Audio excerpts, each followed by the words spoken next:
MDM. On n'a pas inventé la radio, on l'a juste améliorée. MDM.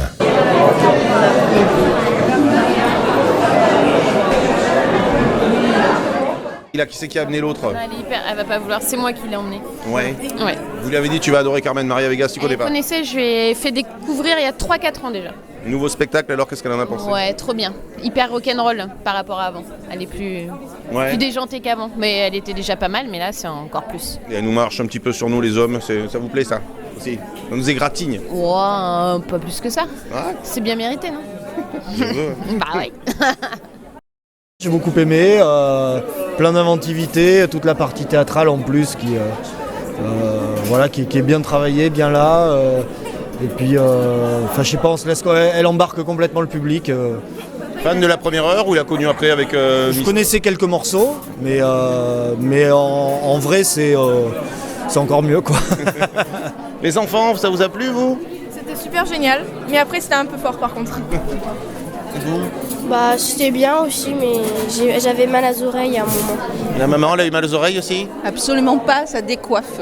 Radio MDM, ce sont aussi des images escales aujourd'hui dimanche 20 mars à Villeneuve-de-Marsan. Nous sommes dans la délicieuse salle de l'Alambic des Arts pour une nouvelle escale du festival Chantons sous les pins. Chantons sous les pins, 19 ans que ça dure, des communes landaises parcourues par ce festival itinérant, des rencontres avec des artistes en découverte, d'autres plus illustres. C'est le cas de la bombe, devrais-je dire l'ouragan, la tornade Carmen Maria Vega, invitée du festival Chantons sous les pins, et de sa directrice Marie Aumoine que je vous invite à retrouver tout de suite. Marie Aumoine, outre le fait d'écouter Michael Jackson à l'entracte, est-ce que tu peux nous expliquer finalement ce qu'est l'esprit Chantons sous les pins? Ben voilà, l'esprit Chantons sous les pins, c'est de mélanger les publics, d'amener les artistes à la rencontre des villageois. Donc ici on est à Villeneuve-de-Marsan, c'est une grande première. Et on a investi un lieu qui est assez récent et en fait le public vient du département, vient de partout. Donc et l'idée, bon là on illustre avec Michael Jackson, c'est parce qu'on laisse carte blanche aux techniciens aussi. Mais l'idée c'est vraiment de réunir tout le monde autour d'artistes émergents ou confirmés comme aujourd'hui.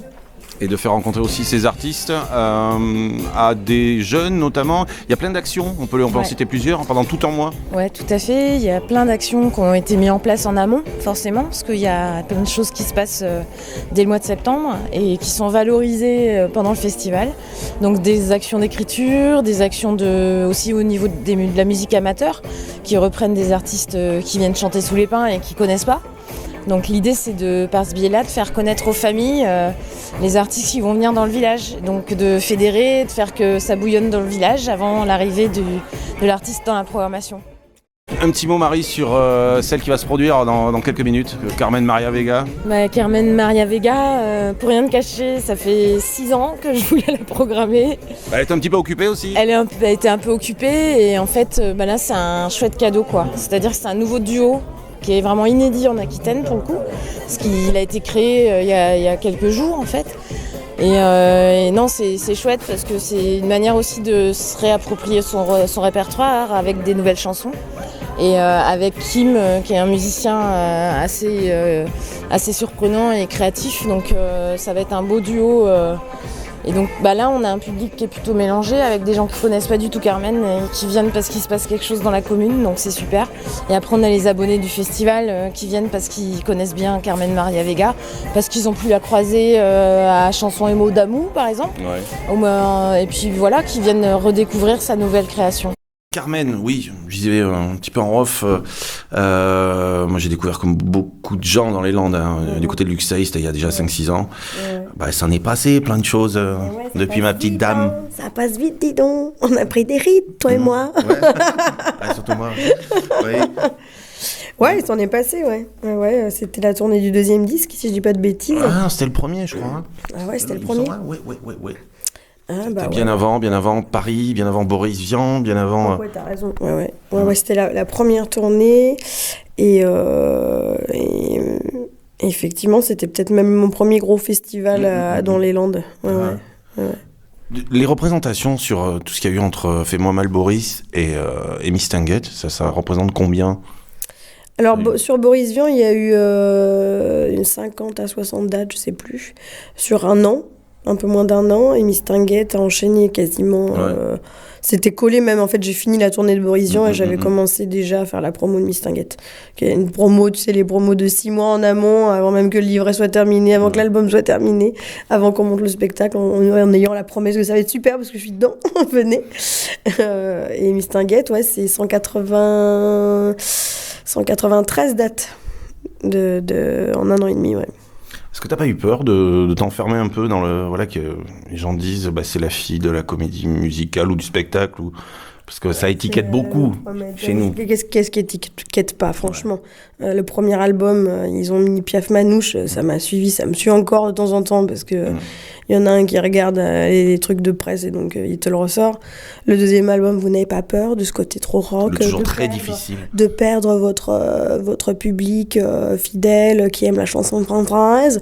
Voilà, bon, Vian, c'était pareil, hein, genre mais pourquoi Vian, quelle idée. Non, j'ai pas eu peur, je m'en fous. De toute façon, il y aura toujours quelqu'un pour penser que le choix que tu fais, c'est pas le bon. Et moi, j'écoute pas les gens, j'écoute ce que j'ai envie de faire. Donc, si je suis heureuse là où je suis, c'est que j'ai bien fait d'y aller, quoi. Ultra Vega, donc le nouveau spectacle. Comment tu peux le présenter ? Il y a beaucoup de gens, et enfin nous qu'on adore en tout cas, qui sont venus collaborer. J'ai entendu parler de la copine Zaza Fournier, chanteur des Mustangs, toute cette nouvelle génération. Et alors on retrouve l'énergie de Carmen. Musicalement, ça lorgne parfois vers le post-punk ou du punk carrément. Et vachement perso, j'ai trouvé aussi, à se dévoiler un petit peu plus. Ouais, parce que je leur ai tous demandé de parler d'identité et évidemment, même d'un auteur à l'autre, tu vas pas retrouver la thématique traitée de la même manière. Alors, je les ai orientés aussi parce qu'il y en a qui ont été très productifs très vite. Donc, du coup, je me suis parfois retrouvée avec des doublons.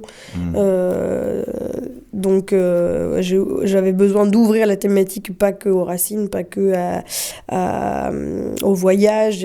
Voilà, j'ai demandé à Zaza, par exemple. Donc, c'est elle qui a écrit la chanson qui s'appelle « J'ai tout aimé de toi », de parler de transsexualité, une histoire d'amour entre une femme ou un homme, on s'en fout, avec un transsexuel.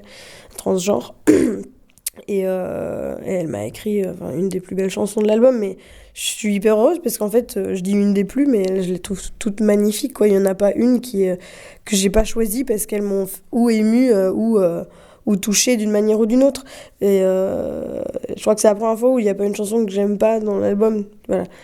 Sur les deux précédents, il y en avait au moins une à chaque fois que j'aimais pas, et que c'était un combat en interne avec Max où on n'arrivait pas à s'entendre. Là, on travaille plus ensemble. J'ai été du coup libre de faire mes choix toute seule et de choisir aussi comment j'avais envie de le faire, avec qui. Et Kim, qui est donc mon entre guillemets, je l'appelle mon directeur musical, donc c'est lui qui entre guillemets le traducteur de mes envies et qui est à mon service. Et donc du coup les postes sont très très bien comment on appelle ça, acceptés, répartis. Et puis il n'y a pas de question d'ego, donc c'est hyper agréable de travailler avec lui, quoi. C'est juste le musicien le plus stakhanoviste. Enfin, moi, je l'ai connu. Je vais pas dire un album par jour à un moment donné, mais j'exagère à peine. Enfin, je veux dire, il a 36, 37 ans, je sais plus. Il a sorti tout autant d'albums, quoi. Ça doit faire minimum un par an, voire 2 par an. Sans parler des projets annexes, que ce soit les projets pour enfants ou ses participations à droite à gauche, parce qu'il est très, très, très, très, très productif. Et en plus d'être productif, c'est quelqu'un qui est hyper à l'écoute, qui est hyper enthousiaste tout le temps. Et qui est content qu'on l'appelle, qui est content qu'on lui donne du travail, peu importe la forme, il est heureux, quoi. Donc du coup, c'est ce qui fait aussi sa spontanéité sur le plateau. Et sa grande qualité aussi de comédien. Il s'ignore un petit peu, mais il le sait très bien au fond. J'ai découvert. Il est finalement pas si difficile à diriger. En plus, parce qu'il est souple, il est malléable, voilà. Après, il y a des fois, il comprend pas tout parce que c'est pas son langage, mais donc je le violente un peu. Mais c'est hyper chouette de travailler avec lui, ouais. Là, j'avais besoin de parler d'identité, ça me tenait à cœur à plein d'égards, que ce soit par des chansons comme Bradé ou L'Honneur, qui sont des chansons de Mathieu Cotte. Mathieu Cotte que j'interprétais déjà dans mes précédents spectacles, qui est un chanteur lyonnais qui est mort d'une crise cardiaque il y a 6 ou 7 ans déjà. Et donc, il y a un répertoire qui est complètement... qui n'a pas eu le temps de vivre. Et moi, ça me fait du bien et plaisir de le chanter parce que je trouve que c'est brillant. C'est vraiment brillant à chaque fois. En plus d'avoir été un ami dans la vie, il n'y a pas beaucoup de gens qui écrivent comme lui, quoi. Qui ont les couilles d'écrire comme ça. Parce que il dit des trucs quand même, puis faut, voilà, quoi. Quand on est une fille et qu'on parle avec une voix d'homme quelque part, comment tu te la réappropries. Et c'est ça qui est chouette d'ailleurs dans ce spectacle-là aussi. D'arriver à chanter des chansons de mecs en faisant oublier les garçons, quoi. Ouais. Mais, et c'est la première fois que je travaille aussi avec des filles. Donc Belle Duberry de Paris Combo, Zaza Fournier, Alma Forer. C'était une super expérience. Zaza, ça a été hyper simple, hyper facile. Voilà, elle m'a envoyé une première version, je lui ai fait changer un couplet entier pour pouvoir avoir une bonne conclusion, qu'on comprenne bien qu'il s'agit d'une histoire d'amour avec un transsexuel. Je lui ai dit de pas avoir peur d'y aller, quoi. Et puis Jean Felzin, c'est une rencontre, voilà. David Assaraf, pareil. Alors il y a beaucoup de gens qui m'ont écrit des chansons spontanément. David Assaraf, c'est une rencontre au Printemps de Bourges. On discute, je le trouve sympa, on se marre, et puis je lui parle de la thématique que je suis en train d'aborder dans mon album, et il rentre à Paris, il me renvoie un texte spontanément, 3 semaines, 1 mois après, Amérique latine. Mmh. Et en fait, ce qui est rigolo, c'est qu'on en a rigolé au départ de ce titre, c'est sorti dans une blague Amérique latine, faut dire Amérique latine, et il l'a gardé, et ça, par contre, dans le dramatique, ça marche super bien. Et voilà. Pareil pour Baptiste Hamon qui vient de sortir un album, et Alma Forer qui, eux, sont arrivés timidement en disant « T'as écrit une chanson sur le voyage ?» Et je l'ai trouvé magnifique, quoi. C'est la chanson d'ouverture du spectacle. Et voilà. Belle Duberry, c'est une copine, donc j'avais envie de travailler avec elle parce que je la trouve trop sympa. Que je savais que ça serait facile et que voilà, j'avais envie vraiment que, comme les thématiques allaient être lourdes, que d'avoir envie de travailler avec des gens où ça allait être simple, quoi. Donc en ça a été quand même vachement chouette. Je terminerai par ça. Tu parlais du voyage, tu parlais de l'Amérique latine et forcément du Guatemala. Nous, on vient de Mont-de-Marsan, on a une association là-bas qui s'appelle le Club Quetzal. Je me demande s'ils sont pas là ce soir, non ? Ouais, c'est possible. Il y a Vincent Simon qui me dit, qui t'envoie le bonjour et qui me demande quand c'est que tu viens à Mont-de-Marsan. Bon, on se parle souvent. On se parle quasiment toutes les semaines. Ouais, écoute, c'est... Tu suis tout ce qui est fait là-bas avec l'association. Pas que ce qu'il fait avec l'association, parce qu'il fait lui aussi énormément de choses. Je traîne beaucoup avec des gens qui font beaucoup de choses. Et Vincent, c'est quelqu'un donc, qui travaille évidemment au commissariat des Nations Unies, qui a créé le Club Quetzal, donc à Mont-de-Marsan. Quand il avait 13 ans, maintenant il a mon âge, donc il a 31. Tu vois quand même, le gamin quoi, qui a 13 ans, on se dit il faut créer une association pour aider les enfants du Guatemala. C'est moi-même, waouh. À Mont-de-Marsan. À Mont-de-Marsan, voilà. C'est déjà son avenir commençait à être déjà bien tracé, quoi. Et donc lui, il est venu me voir à l'Uxeuil la toute première fois, donc il y a 6-7 ans. Et il a essayé de venir me parler en loge, tu vois, et lui, il part, il va rentrer. Toi, oui, lui, non. Et on s'est rencontrés pour la première fois au Guatemala, en 2011. D'accord. Depuis, continuez donc à vous. Hein. Depuis, on continue régulièrement. Dès qu'il est sur Paris, on se voit. Dès qu'il passe en France, on s'arrange pour se voir. Et puis, on se parle une fois par semaine, minimum.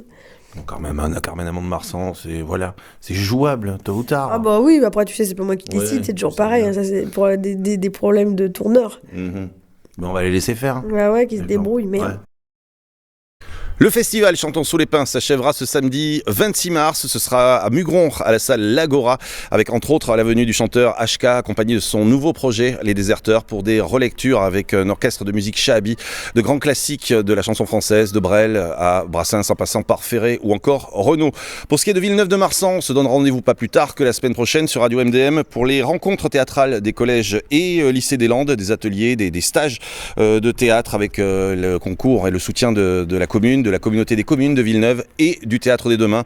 Ce sera pour des directs dans nos matinales que vous pourrez suivre donc entre 7h30 et midi. Pour ce qui est de la vidéo, on se retrouve, ce sera le samedi 9 avril prochain, ce sera à Mont-de-Marsan dans les arènes du Plumasson pour la révélation des cartels de la Feria de la Madeleine 2016 à Dichatz. MDM. Tout un monde.